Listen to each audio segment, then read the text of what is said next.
G'day, this is Captain Noob and this is the Assault Flamer. This is, in the modder's words, a compact endgame flamethrower. So yeah, we'll see how that goes once we see this in action. Now you might notice how this thing is sort of on an angle pointed down, and that is because this actually has a function. We'll get to that a little bit later, and it's kind of interesting, but yes, we'll get right into the attachments. Yes, it's a standalone weapon with limited customization, and it basically goes like this. So you've got improved internals, which will give you a little bit of energy damage along with that incendiary damage. Now this actually is a leftover, I believe, from Skyrim, because it's running off basically the same engine, right? So this would be your flame damage, whereas in Fallout 4 they'll just condense it all into ballistic or energy. That is why you never ever see that. But as you can tell, there's even an icon for it, which is kind of interesting. You might actually have come across that in your modding experiences. It's quite a cool little thing. And yeah, you can change the element of this thing. So right now we've got the flame, you can have acid tank right there, or you can have a cryo tank, so it'd be a little bit like the cryolator, which is nice. Obviously that'll need the cryo bullets or the cryo stuff from the cryolator to actually use that, but the standard, the acid one actually still uses the flamer fuel, which is kind of interesting. It makes sense to use that rather than create a whole new energy and ammo type, to actually make that work. Now, this has got the same barrels as you would find a flamer, and basically what you want to do is never change it off the standard one, because you get penalized hard. You get really penalized for this thing if you chuck on any of these. You might get a little bit better damage, but with 5 range and 23 range next to 47 range, you always want to keep that range, because you'll be hitting them for basically nothing over a long range. It is a flamethrower, but you kind of want to make it extend out its damage for as long as it can go, so we'll keep the standard nozzle on. You can find this on enemies with legendary effects, and you can also chuck on some legendary effects if you've got the right mods to actually allow you to do that. Yep, so that is about it for the Assault Flamer. We'll create one in each element, and we'll see how this goes in Gunner's Plaza. Now, remember, endgame is supposed to be good, viable endgame equipment here, so we'll see. Right, so now we're in Gunner's Plaza, and this is our Assault Flamer in first person. Now remember, I was talking about how the gun is angled down. That is because this thing uses the assault rifle animations, and since the assault rifle grip is actually a lot lower than what your vanilla weapons have, the whole weapon's just been angled down, and you can actually hold it properly there. So that's actually a kind of a neat thing there. Unfortunately, it means the barrel will point down and the flames will go, you know, not exactly where the barrel is pointing, but that's okay. That's fine. That's a pretty decent use of a vanilla assets there. So without further ado, we'll see if this thing can actually live up to its end game status.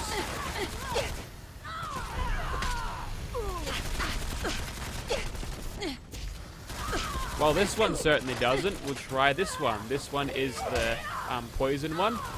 Now keep in mind, this one is actually a lot more limited than you think, because many of the wasteland creatures such as stingwings, deathclaws, bloodbugs, all of those sorts have actually heaps of resistance to poison. So yeah, this one in and of itself, even though it looks like we're spewing out toxic gas, which is admittedly awesome, its use is actually rather limited. So far, these have been quite underwhelming, and I've already got under 50% health, so Winter might die trying to do this. We'll switch over to our cryolator one and get a cheeky little attack in with Ricochet on that particular turret, and then we'll go for some bat shots against this particular lass. As you can tell, they go into a nice freezing form when you do hit them like that. Also, it slows them down a bit, which slows down their death animations to make them defy gravity, so isn't that nice? We'll see if a crit will actually freeze them, like the legendary effect. Nope, not quite. That's a shame. And we're getting our ass handed to us by that particular gunner there. But we've got some nerd rage happening, so hopefully with that we can get some good damage on them. Now, despite this being a flamethrower, it actually has a super low rate of fire. Unlike the plasma flame that you can get in the vanilla game, this thing goes through the cryo cells very, very slowly indeed, which is good for conserving ammo. We just got a sneak attack critical with the flamethrower. Nice. Yes, whilst it is more conservative with the ammo, it's not going to do any favors with damage there, unfortunately. We're just going to keep the sneak attack train going. Why the hell not? There's another one there. This time we'll go for a crit. 132 damage. I think that is about the highest we'll ever get out of this thing. Still in caution? Captain Bridget, you're fired. Thank you, I'll be here all week. At least the VAT shots of firing this thing like that is friggin' awesome. I mean, I know the weapon's performing pretty terribly, but I kind of like the look of this weapon and the feel of it to the point of, oh, I died in VATS. Ironic of me to say that whilst saying that I still like the weapon despite performing badly. Oh well. Greetings, this is Dr. Noob giving my analysis of this weapon. Yes, it seems to be suffering from I'm a flamer and therefore I must suck-itis. So what we're going to do here is chuck on some legendary effects. The Cryo one has freezing, Furious is on our standard flaming thing, and we've also got the wounding effect on the Poisoner's Barrel. So basically what you want to do is treat these like mini flamers in the fact that, yeah, you only ever want to use these things if you're, one, playing on lower difficulties, not Big Boy Very Hard where you get a half damage penalty, and two, with a legendary effect so they're actually worth using. So with the Furious effect that's attached onto this, if we can just stack constant damage on the one target, that would be nice, but we're seeming to... You stop hitting me with that, damn it.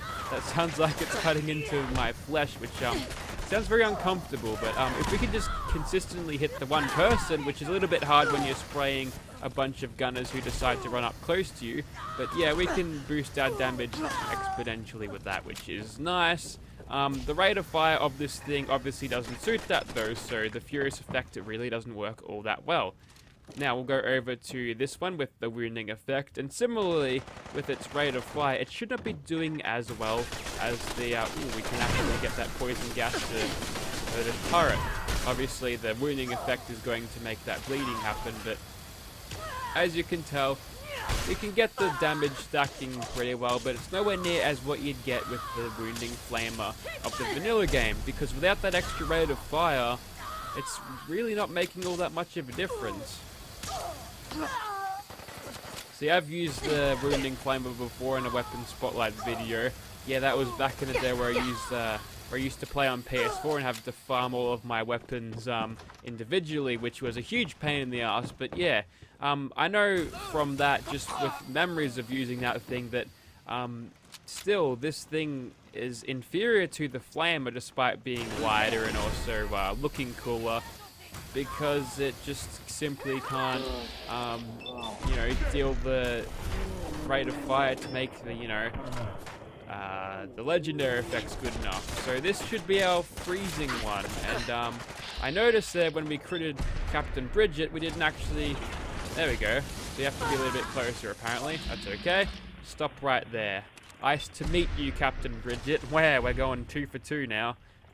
You're immune to being frozen. I don't remember programming you like that. But anyways, the extra energy damage that we do get from the freezing legendary effect in and of itself is actually seeming to pull its own weight here.